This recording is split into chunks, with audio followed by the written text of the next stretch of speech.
욥이 그의 친구들을 위하여 기도할 때 여호와께서 욥의 곤경을 돌이키시고 여호와께서 욥에게 이전 모든 소유보다 갑절이나 주신지라. 이에 그의 모든 형제와 자매와 이전 알던 이들이 다 와서 그의 집에서 그와 함께 음식을 먹고 여호와께서 그에게 내리신 모든 재앙에 관하여 그를 위하여 슬퍼하며 위로하고 각각 캐시타 하나씩과 금고리 하나씩을 주었더라. 여호와께서 욥의 말년에 욥에게 처음보다 더 복을 주시니 그가 양 14,000과 낙타 6,000과 소 1,000결이와 암나귀 1,000을 두고 또 아들 7과 딸 3을 두었으며 그가 첫째 딸은 여미마라 이름하였고 둘째 딸은 그시아라 이름하였고 셋째 딸은 게레나북이라 이름하였으니 모든 땅에서 욥의 딸들처럼 아리따운 여자가 없었더라. 그들의 아버지가 그들에게 그들의 오라비들처럼 기업을 주었더라. 그 후에 욥이 140년을 살며 아들과 손자 4대를 보았고 욥이 늙어 나이가 차서 죽었더라. 아멘. 이것은 내 성경입니다. 성경은 내가 누구인지 무엇을 가졌는지 무엇을 할 수 있는지를 알려줍니다. 오늘 하나님의 말씀을 배웁니다. 이 시간 담대히 보합니다. 내 마음은 깨어있고 내 심장은 열려 있습니다. 나는 변화될 것입니다. 나는 변화될 것입니다. 나는 변화될 것입니다. 예수님의 이름으로 기도합니다. 아멘. 네, 자리에 앉으시기 바랍니다. 여러분 손 가슴에 얹고서 따라서 한번 해볼까요? 하나님, 은혜 받을 자 여기에 왔습니다. 오늘도 하나님 말씀하옵소서. 듣겠습니다. 은혜 받게 하여 주옵소서. 치유받게 하여 주옵소서. 하늘의 이치를 깨닫게 하여 주옵소서. 그렇게 하실 주님을 찬양합니다. 예수님의 이름으로 기도했습니다. 아멘. 네, 주변 분들 서로 인사 한번 나누겠습니다. 오늘 교회 왔으니까 은혜 받읍시다.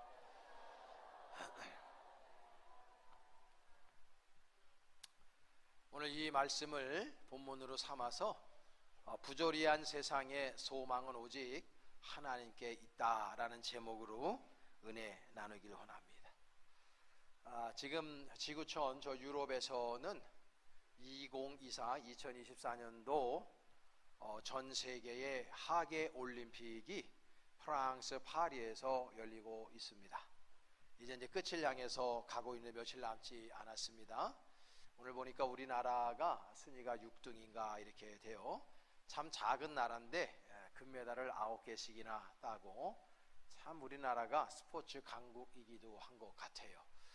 그런데 프랑스 그 올림픽에 여러분 개막식을 많은 분들이 보셨을 겁니다. 거기서 여러분 이상한 거 못 느끼셨나 모르겠어요. 제가 그림을 몇 개를 준비했는데 한번 보시기를 바랍니다.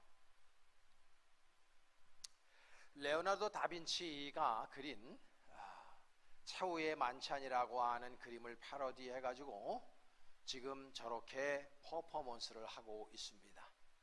중간에 있는 사람은 여성인데요, 왕관 같은 거를 쓰고 있고 주변에 있는 사람들의 모습을 보시면 다 트랜스젠더 내지는 게이 내지는 레즈비언들이 저런 복장을 하고 있어서 도대체 남자인지 여자인지 알 수 없이 저러고들 있습니다. 기독교를 모욕하는 것이죠. 예수님의 마지막 만찬을 멸시하는 것이고 예수님을 지우려고 하는 행태입니다. 얼마나 아름답고 귀하고 좋은 것들을 얼마든지 패러디할 수 있음에도 불구하고 하필이면 저런 것들을 잡아서 개념화시켜서 전 세계 수십억 명이 보고 있는 개막식에서 저 짓을 하고 있는 겁니다. 또 다른 그림 보시겠습니다. 갑자기 뚜껑 같은 데서 스머프 복장을 하고 한 남자인지 여자인지 알 수 없는 친구가 나와서 갑자기 노래를 하고 있습니다. 그런데 여러분들 보실 때 맨 왼쪽 두 번째에 있는 남자의 성기가 반쯤 나와 있습니다. 우연히 저랬을까요?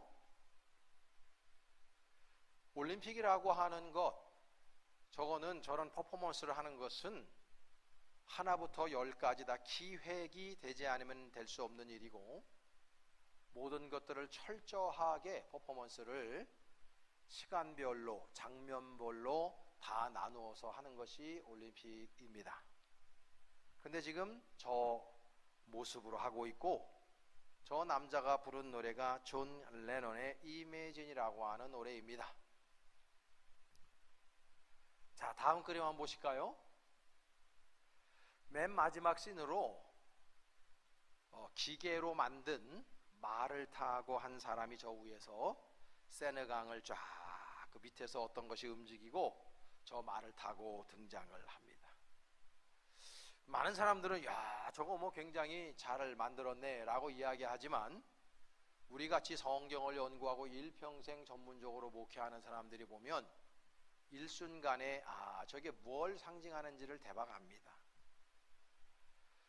요한계시록 6장에 보면 마지막 날 임봉을 띠는데 말 4개의 말이 나옵니다. 흰말이 나오고 검정말도 나오고 그리고 붉은 말이 나오고, 맨 마지막 4번째로 나오는 말이 우리나라 번역엔 좀 잘못됐지만 청황색 말이라고 나와요.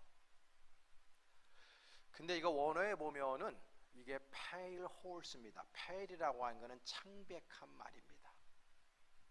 창백한 말이 나와서 이 세상을 많은 3분의 1의 사람을 죽여요. 저 내용이 요한계시록 6장 8절에 나오는 말씀이에요. 제가 읽을 테니까 들어보세요. 내가 봄에 청황색 말이 나오는데 그 탄자의 이름은 사망이니 음부가 그 뒤를 따르리라.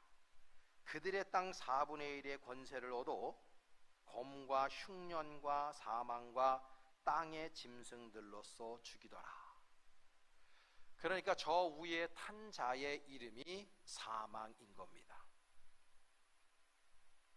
하고 많은 이미지 중에서 저 창백한 말, 요한계시록 6장을 패러디해서 지금 온 세상에 사망을 주려고 오고 있다, 사탄 숭배를 하고 있고 기독교를 말살하려고 하는 그런 의도를 다분히 올림픽, 그것도 개막식에서 보여주고 있는 겁니다. 또 다른 그림 보시죠. 첫 번째로 개막식이 열리면서 나온 그림입니다. 저 사람은 마리 앙뚜아네트를 상징하고 있는데요, 마리 앙뚜아네트는 저렇게 참수형에 취해져서 죽습니다. 그 여인을 상징적으로 전 세계인들이 남녀노유가 보고 있는 그 개막식에서 저런 그림을 틀어야 되겠습니까? 또 다음 그림 보시면은 마리 앙뚜아네트가 갇혔던 감옥인데 저 감옥을 핏빛으로 물들이고 있습니다. 또 다음 그림 보시죠. 프랑스 대통령입니다. 주변에 있는 사람들을 보시기 바랍니다. 저게 정상적인 나라의 수반이라고 생각하십니까? 여러분, 아까 제가 그 마지막 만찬에서 스머프 복장을 하고, 스머프인지 도대체 뭔지 모르겠는데 나와서 이매진이라고 하는 존 레논의 노래입니다. 옛날 좀 마일리지가 되신 분들은 이 노래 많이 좋아하죠. 근데 이 노래 말의 가사가 주는 의미를 아는 사람은 많지 않습니다. 이 존 레논의 Imagine이라고 하는 노래의 첫 가사가 이렇게 되어 있어요. Imagine, there is no heaven. It is if you try. 무슨 말이냐면, 상상해 보세요. 천국이 없다는 것을. 만약 당신이 이것에 대해서 조금만 노력한다면 여러분들에게도 어려운 일은 아닐 것입니다. 그리고 또 다음 가사 내용이 No hells below us. 우리 밑에는 지옥이 없습니다. Above us only sky. 오직 하늘만 저 위에 있을 뿐입니다. 존 레논의 이미지라는 노래를 저 친구가 부르고 있는 거예요. 이런 노래를, 천국이 없는 것을 상상해 보세요. 지옥이 없는 것입니다. 이렇게 얘기하는 거예요.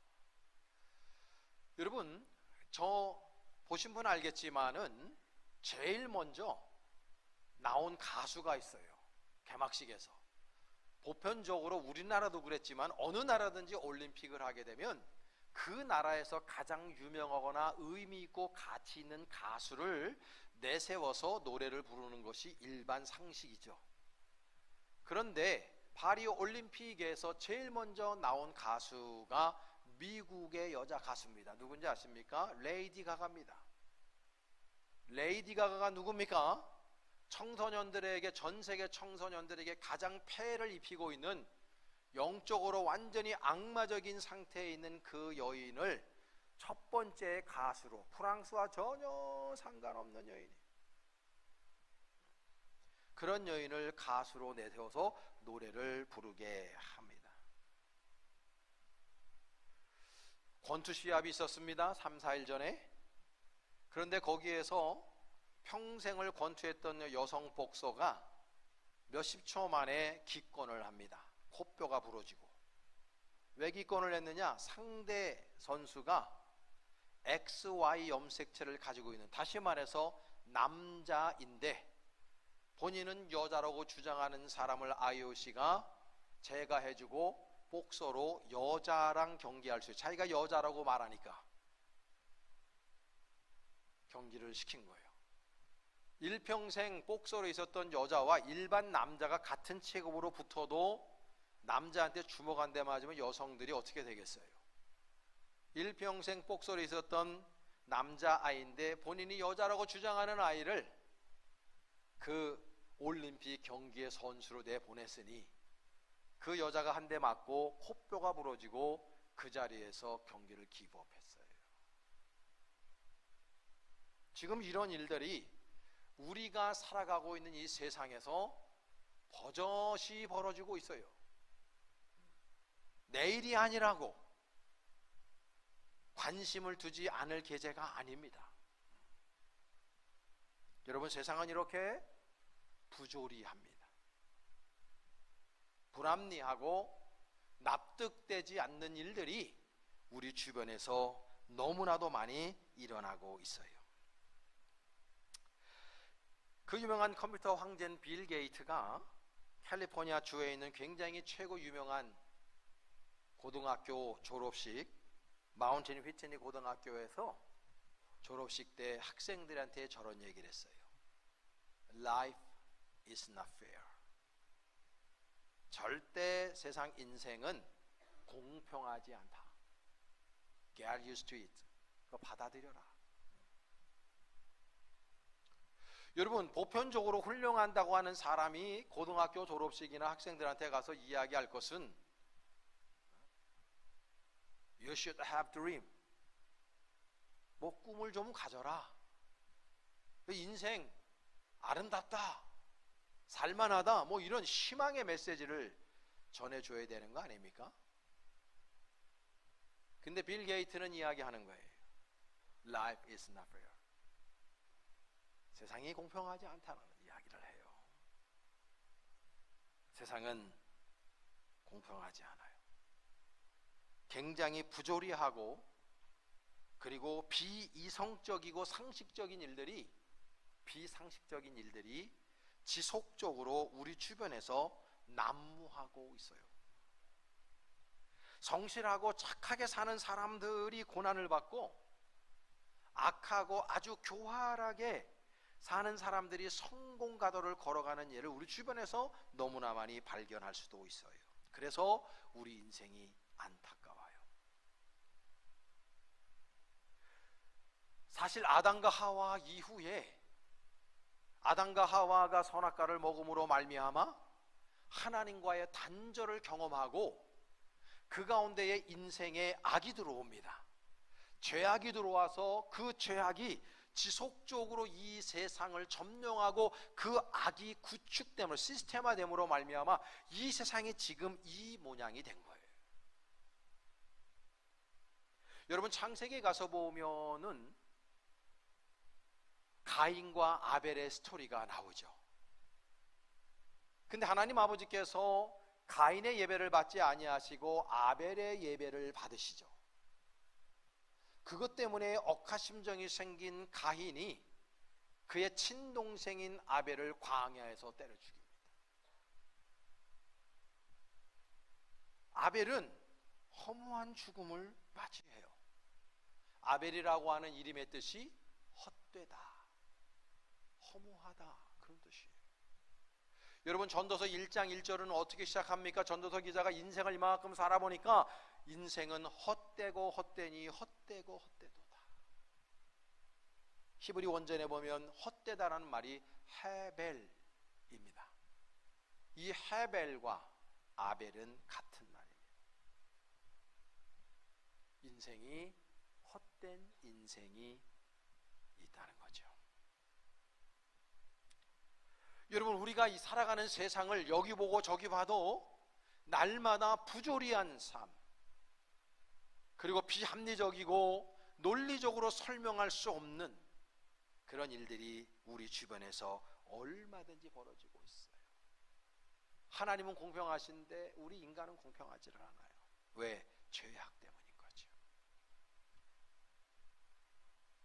그래서 이 죄악된 세상에서 부조리한 세상을 살아가는 많은 사람들이 하나님 아버지가 살아계시지 않다, 신의 부재, 이거를 주장합니다. 만약에 하나님 아버지께서 정말 선하시고 사랑이 많으신 분이라면 왜 이 세상에 악이 관영한가? 왜 착하고 열정적으로 성실하게 사는 사람들은 날마다 고난을 받아야 되고 악하고 교활하게 사는 사람들은 왜 그렇게 잘 먹고 잘 살아야 되는가? 하나님이 공평하신 분이 아니구나, 이 생각하는 거예요. 그래서 신의 존재를 부정해요.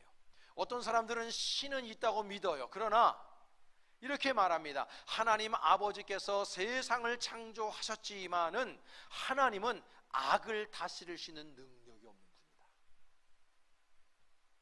이렇게 말하는 사람들도 있고, 하나님이 세상을 창조한 것은 분명하나 하나님 아버지께서는 세상을 창조하시고 난 다음에 마치 시계를 만든 사람이 시계를 만들어 놓고 아무 신경을 쓰지 않듯이 하나님 아버지께서는 세상을 창조해 놓으시고 전혀 세상에서 일어나는 일들에 대해서 신경을 쓰시는 분이 아니다, 이렇게 주장하는 사람들도 생겨나는 겁니다. 왜? 세상이 부조리하거든요. 부조리라는 말을 사전에 찾아보니까 이치나 조리에 맞지 않는 일이라고 되어져 있어요. 저 부조리라고 하는 의미를 철학에서는 이렇게 규정해요. 삶의 의미를 발견할 수 없는 절망적인 한계 상황이다, 그렇게 표현하고 있습니다. 부조리라고 하는 단어를 생각할 때 철학자 까뮤를 떠올릴 수밖에 없습니다. 이 까미는 인생을 살아보니까 이 세상이 너무 부조리로 가득 찼다는 거예요. 왜 부조리하냐? 까미가 말하는 거예요. 인생은 태어나면 누구든지 자기 자신도 그렇지만 행복을 추구해요. 내 존재가 귀하다는 것을 깨닫고 존재의 가치를 실현하려고 노력한다는 거죠. 다 나름대로의 소망을 가지고 희망을 가지고 인생을 열정적으로 살아보려고 노력한다는 거예요. 그래서 우리 헌법에도 행복 추구권이 있습니다. 가장 중요한 권리예요. 누구나 다 행복하길 원해요. 누구나 다 잘 살기를 원해요. 별 문제 없이 행복하게 살기를 원하는데 이 세상을 바라보니까 그러한 생각을 가지고 대부분의 사람들이 사는데 왜 이 세상 안에 부조리가 있냐 이거지. 이 세상은 부조리하다는 거예요. 그러면 이 부조리를 어떻게 처리해야 되냐라는 거예요. 그래서 이 사람이 쓴 시지프 신화라는 책이 있는 겁니다. 까미가 저 책에서 여러분 시지프 신화 다 아시죠? 제우스의 노를 바래가지고 형벌을 받아요. 영원토록 돌멩이를 굴려 올립니다. 산 정상으로. 정상에 올려놓으면 돌멩이가 다시 굴러 떨어지네. 그러면 또 시지피스는 다시 그 돌멩이를 너무나 힘들고 어렵게 굴려 올립니다. 그러면 또 떨어져. 이걸 일평생 안에 영원토록 해야 되는 형벌을 받아요. 마치 우리가 우리의 온 인격과 우리의 온 생애를 통해서 날마다 어떤 것인가를 굴려 올려야 되는데 이게 부조리한 거예요. 나 행복해야 되는데,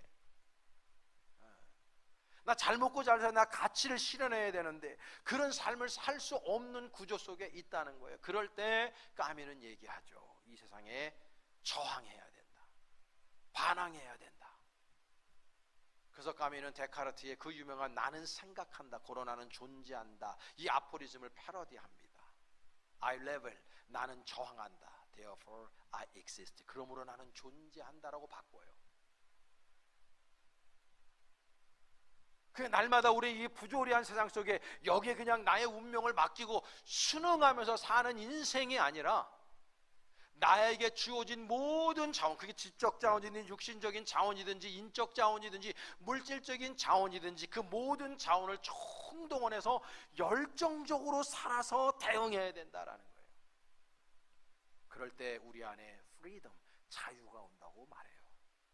그래서 까미의 철학에 있어서 저항, 열정, 그리고 열정 가운데 오는 자유, 이 세 가지 의미가 까미의 철학의 세 기둥이에요.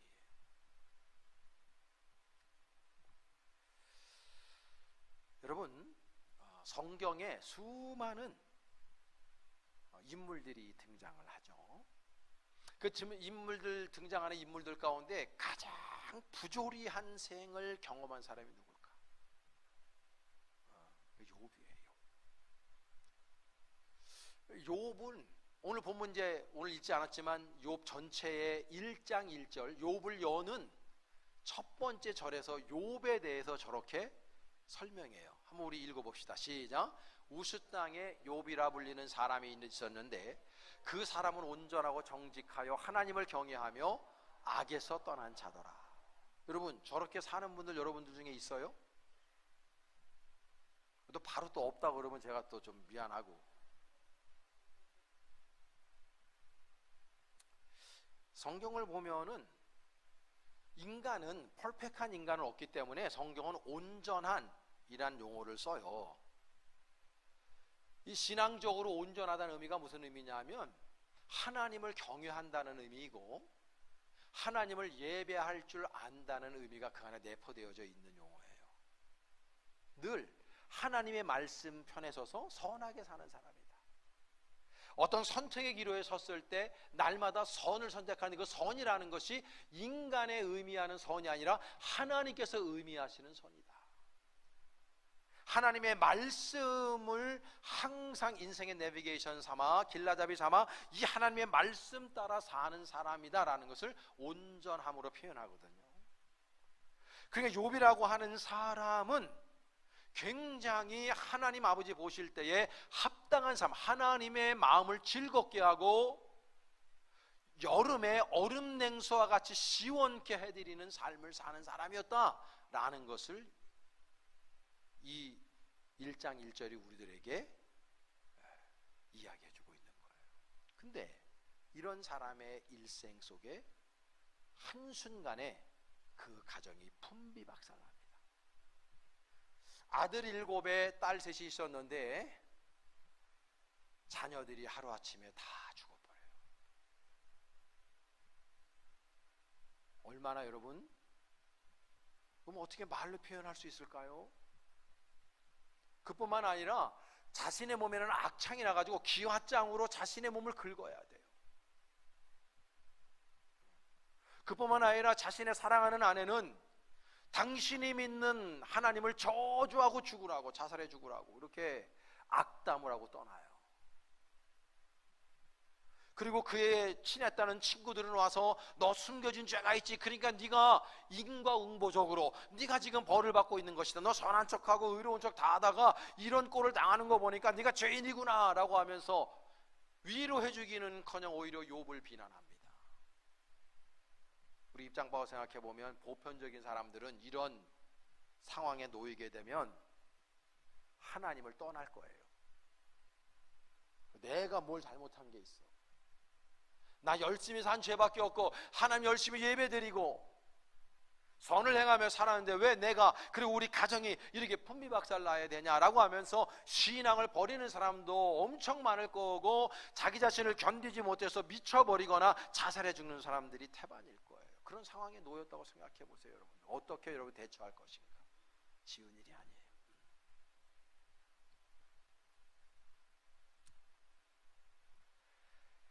그런데 욥은 그런 험악한 상황 속에서 하나님을 향한 믿음을 버리지 않습니다.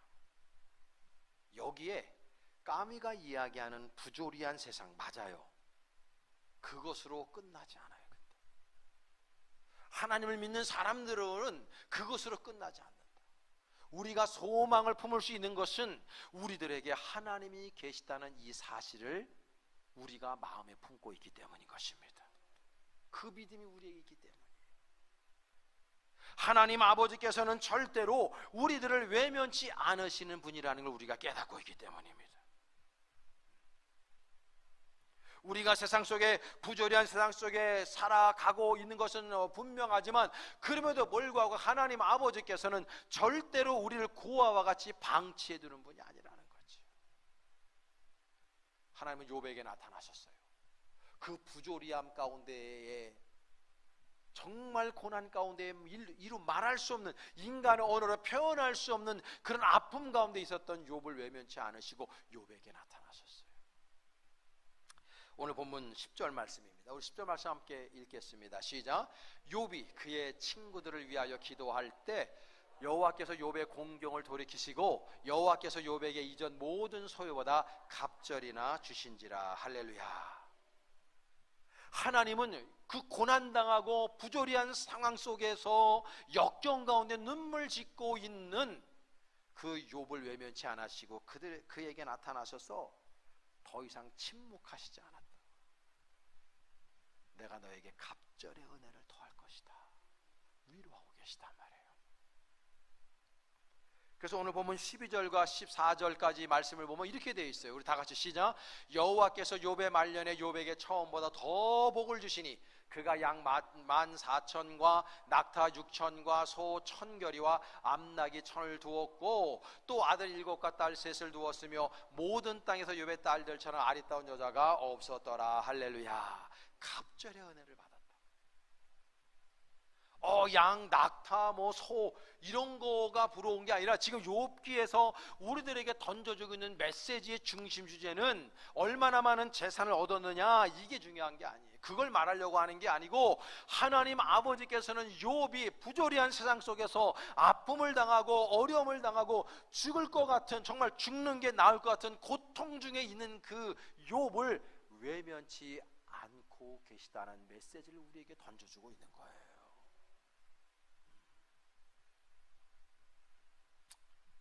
욥은 결국은 2배의 복을 받아서 우리가 그렇게 부러워하는 물질의 복과 건강의 복과 자녀의 복을 다 받아 누렸을 뿐만 아니라 수를 다 누리고 자연사했어요. 그 이후로 환난 이후에 140년을 살면서 아들 손자 4대를 봤다. 사랑하는 여러분, 우리 인생을 살아가다 보면은요, 저 인생이나 여러분의 인생도 부조리함 가운데에 놓일 때 있어요. 나한테 왜 이런 일이 일어나는 거야? 우리 가정에 왜 이런 환난이 있는 거야? 내가 목사인데, 내가 장로인데, 내가 권사인데, 내가 집사인데, 내가 그래도 그리스도인인데, 하나님의 자녀인데, 하나님이 살아계시다면 왜 나한테 이런 어려움이 있지? 나한테 이런 왜 괴로움이 있지? 그게 물질적으로도 오고 관계적으로도 오고 육신적으로도 오고 수많은 어려움들, 그 불합리한, 내가 도대체 이해할 수 없는 수많은 상황들이 나를 엄습할 때가 있어요. 그런데 여러분 기억하셔야 돼요. 여러분들이 눈물 흘리고 있을 때, 여러분들이 성경상 표현대로 머리에 재를 뿌리고 있을 때, 하나님 아버지께서 여러분들을 외면치 않고 계시다는 것입니다. 세상은 부조리한 세상으로 끝나버리지만 우리 믿는 사람들에게는 하나님 아버지가 계시다는 걸 기억하실 수 있기를 바랍니다. 당혹스러운 일을 만나고, 아픈 일을 만나고, 황당한 일을 만나고, 어려운 일을 만날 때라도 하나님은 저와 여러분들의 편이 되어주신다는 걸 기억하셔야 됩니다. 욥이 나중 인생처럼 그렇게 복받는 인생이 되려면 어떻게 될까요? 욥은 오늘 우리들에게 두 가지를 가르쳐줘요. 하나는 어떤 환경 속에서라도 욥은 자신의 신앙을 버리지 않았어요. 이게 포인트예요. 이분이 처한 상황이 너무나 부조리한 상황이었고, 제가 모두에도 말씀드렸듯이 이 정도 되면 대부분의 사람들은 신앙을 버리거나 교회를 떠나거나 하나님을 완전히 저버리고 아니면 자신의 목숨을 끊어버리거나 미쳐버릴 거예요. 아마 세상과 등지고 살 거예요. 그런데 욥은 그렇게 하지 않았어요. 물론 욥기서를 보면 이런 환난을 당할 때 욥은 가만히 있지 않았어요. 자신의 신앙을 지켰지만 흔들렸어요. 그 신앙이 흔들려서 하나님 아버지 앞에 간구하고 기도했어요. 여전히 침묵하신 하나님에게, 내가 아들로서 어머니 뱃속에서 나올 때 우리 어머니가 기뻐하지 않았어야 된다, 나오면서 죽었어야 된다, 그 말이에요. 내가 이 세상에 태어나지 말았어야 된다. 자기 인생을 저주해요. 신앙이 흔들리는 거예요. 여러분, 저도 목회생활을 하고 있지만 또 여러분들도 신앙생활을 하고 있지만 함께 우리 신앙생활을 우리들이요, 우리의 신앙이 흔들리지 않을 때가 있는가? 그렇지 않아요. 흔들려요. 때로는 우리 생각대로, 우리 원하는 대로, 우리 소망대로 우리의 인생이 개진되지 않을 때 우리는 때로는요, 우리의 믿음이 흔들릴 때가 있다고. 하나님 살아계신 건가? 하나님 왜 침묵하고 계신가? 왜 하나님 가만히 계시는가? 내 사랑하는 남편을 위해서 날마다 기도해도 예배당 나오질 않아요. 더 안 좋아져요. 사업이 잘 개진하게 해달라고 하나님 앞에 기도하는데 사업이 날마다 더 나빠질 수도 있어요. 어떤 관계가 회복되길 원하는 마음으로 기도하는데 그 관계가 계속해서 더 갈라지고 더 멀어질 때도 있어요. 내 육신의 질병도 마찬가지예요. 하나님, 나 질병 고쳐주세요. 낫질 않아요. 그럴 때 우리는요, 흔들릴 때가 많아요. 하나님이 내 기도 들으시는 건가? 하나님 정말 살아계신가? 욥은 더 그런 경우에 들어갔죠. 환난 가운데. 그럼에도 불구하고 욥의 위대함이 여기에 있어요. 자신의 신앙을 버리지 않았다는 거지. 여러분, 우리 신앙생활하면서 신앙 흔들릴 때 있지만 교회 바깥에서 흔들리지 마시고 교회 안에서 흔들리시길 바라요. 이 안에서 하나님께서 해결시켜 주실 줄로 믿습니다. 그래서 사도 바울은 에베소 6장에 하나님의 전신갑주를 입으라고, 구원의 투구를 쓰고 위에 흉배를 붙이고 진리의 허리띠를 띠고 복음의 신발을 신고 믿음의 방패를 가지고 성령의 검으로 나아가되 무시로 기도하면서 나아가라고 바울이 우리에게 조언하는 거예요. 우리 주변에, 지금 우리가 사는 세상에 부조리한 세상뿐만 아니라 우리의 믿음을 미혹하고 우리의 믿음을 자꾸만 삭제시키려고 하는 수많은 매스컴들과 무리들이 도처에 깔려져 있기 때문에 우리의 신앙을 지키는 게 절대 녹록하지를 않아요. 여러분들의 믿음을 끝까지 지키실 수 있기를 축복합니다. 그런 분들에게 주님께서 마지막 날 생명의 면류관을 선물로 주실 줄로 믿습니다. 또 하나는요, 욥은 어떠한 상황 속에서라도 예배의 자리를 지켰어요. 이게 위대함이에요. 어떤 분들은 그래요. 회사에서 막 힘들어지고 회사에서 막 그냥 어려운 일을 당하면은 교회를 안 나와버려. 힘들다고. 회사에서 어려움 당하면 회사를 그만둬야 되지 왜 교회를 그만둬? 응? 가정이 힘들다고 교회를 안 나와버려. 가정을 그만둬야지 왜 교회를 안 나와? 어려움에 처할 수 있어요. 힘든 일이 생길 수 있어요. 뭐 바쁠 수도 있고요. 여러 가지 경우의 수 때문에 내가 환난과 역경 속에 들어갈 수 있어요. 그럼에도 여러분 기억하셔야 돼요. 어떤 상황 속에서라도 예배의 자리를 지키셔야 됩니다. 많은 사람들이 그래요. 나 오늘 주일 지키러 가야지.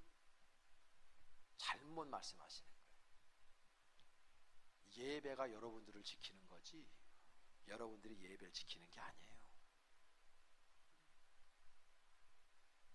하나님 아버지의 말씀이 있고 예배에는 하나님을 찬양하는 것이 있고 기도하는 것이 있고 예배당 안에 흐르는 영적인 거룩함이 있어요. 이 예배가 우리들의 부조리한 세상에서 우리가 넉넉히 살아낼 수 있는 힘과 용기와 담대함과 비전과 꿈을 우리들에게 주고 있다는 걸 기억해야 됩니다. 그래서 우리는 예배 자리를 끝까지 사수해야 되고 여기에 생명을 걸어야 하는 것입니다. 세상에 줄 수 없는 기쁨과 소망을 예배는 우리에게 허락합니다. 세상에서 꿀 수 없는 꿈을 예배드리면서 우리는 그 꿈을 꾸게 되는 것입니다. 사랑하는 여러분, 그 꿈을 꾸실 수 있기를 바라고 하나님 아버지 앞에 날마다 예배하는 것을 게을리지 않기를 바랍니다. 여러분, 그리스도인은 영원히 부조리의 도를 굴리지 않습니다. 왜? 하나님이 우리와 함께 하시기 때문입니다.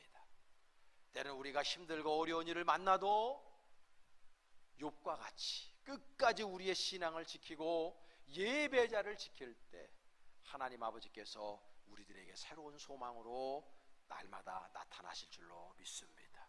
그래서 이 세상의 소망은 하나님께만 있는 것입니다. 그 하나님께 여러분들의 소망을 두고 날마다 승리하며 살아가실 수 있는 저와 여러분 될 수 있기를 주님의 이름으로 축복합니다. 기도하시겠습니다. 할렐루야. 하나님 아버지 은혜 감사합니다. 오늘도 짧은 입술로 주님의 말씀을 잠시 대언케 하셨습니다. 우리 사랑하는 모든 교우들이 욥처럼 우리의 믿음을 날마다 지켜나고 날마다 성장 발전시키며 하나님 앞에 예배하는 것을 게을리하지 아니하고 더 성숙한 신앙인들로 거듭나는 역사를 날마다 경험케 하여 주시옵소서. 그렇게 하실 주님을 찬양합니다. 함께 하실 줄 믿으며 예수님의 이름으로 축복하며 기도하옵나이다.